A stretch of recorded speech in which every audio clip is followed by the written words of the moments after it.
သူကတော့ဗီဒီယိုရိုက်ဖို့ဆိုရင်အသက်ကိုယ်တောင်စတစ်ပြည့်ရဲတဲ့သူပါ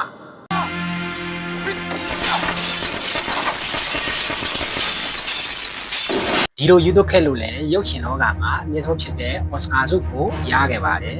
I still can't believe I'm standing here.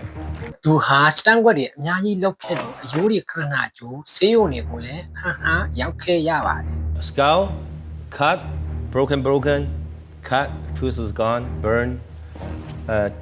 crack. Broken.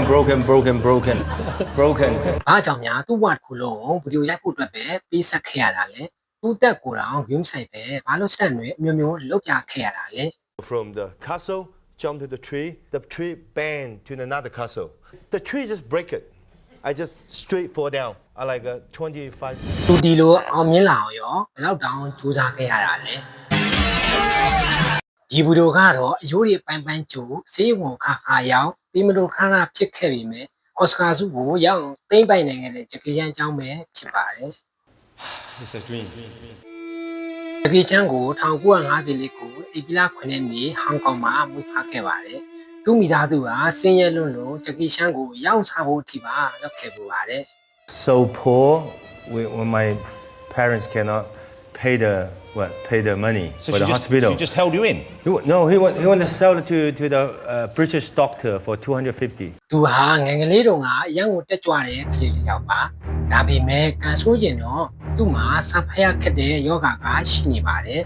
ဒါတွေကြောင့်လည်းအเจ้าမှာနိုင်ကျင်ခံရအနေခံရပြီးစာညက်နဲ့ចောင်းသားတယောက်ဖြစ်ခဲ့ရပါတယ်ဂျကီချန်ရဲ့ကလေးဘွားကဒီလောက်ပဲခက်ခဲခဲ့တာမဟုတ်ပါဘူးသူမိဘတွေကအော်ဇီကိုလှုပ်သွားလို့ရလို့ဂျကီချန်ကိုကိုခံပညာကျောင်းမှာတယောက်တည်းထားပစ်ခဲ့ရပါတယ် When I was 7, I was on the school training in the daytime from 5 o'clock in the morning until at night. Very tough training. ဂျကီချန်ဟာဒီလိုမျိုးငယ်ရွယ်နဲ့ဘွားရဲ့ခက်ခဲမှုတွေကိုဖြတ်တန်းခဲ့ရပါတယ်ဒီလိုနဲ့သူ့သက်ဆက်ခွန်မှာတော့စတမ်မင်သားဖြစ်လာခဲ့ပါတယ်ဒီနေ့မှာဘရုစ်လီရဲ့ဗီဒီယိုမှာစတမ်မင်သားဖြစ်တရုတ်ဆောင်ခွင့်ရခဲ့ပါတယ်သူအောင်မြင်ဖို့အတွက်မျိုးမျိုးရုံးကန်ရင်ဘရုစ်လီတည်ဆုံးသွားတဲ့နောက်မှာတော့လိုက်တူဖို့စူးစမ်းခဲ့ပါတယ်ဒါပေမဲ့သူ့ရဲ့ပုံမှန်အစ်စ်မို့ပဲသူများကိုလိုက်ထူတာဖြစ်လို့မောင်မြင်ပဲဒါရှုံးခဲ့ရပါတယ်ဒီနေ့မှာတော့သူဆောင်ရွက်ချက်တစ်ခုချလိုက်ပါတယ်သူ့ရဲ့ပုံစံစစ်တိုင်းပဲပိတ်သက်တွေကိုချပြမယ်ဆိုတာပါဘရုစ်လီကိုလိုက်တူနေမယ်စားသူကျွမ်းကျင်တဲ့ကိုခံပညာနဲ့ဟာသားကိုပေါင်းလိုက်တယ်ပြီးတော့ဗီဒီယိုတွေစရိုက်ပါတော့တယ်အဲ့နောက်မှာတော့အားလုံးကချစ်ကြတဲ့ဂျကီချန်ဆိုတဲ့ဖြစ်လာပါတယ်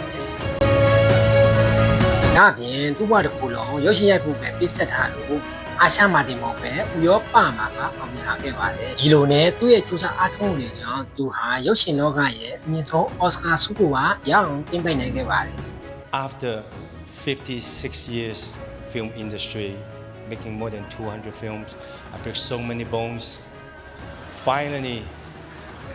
this is mine.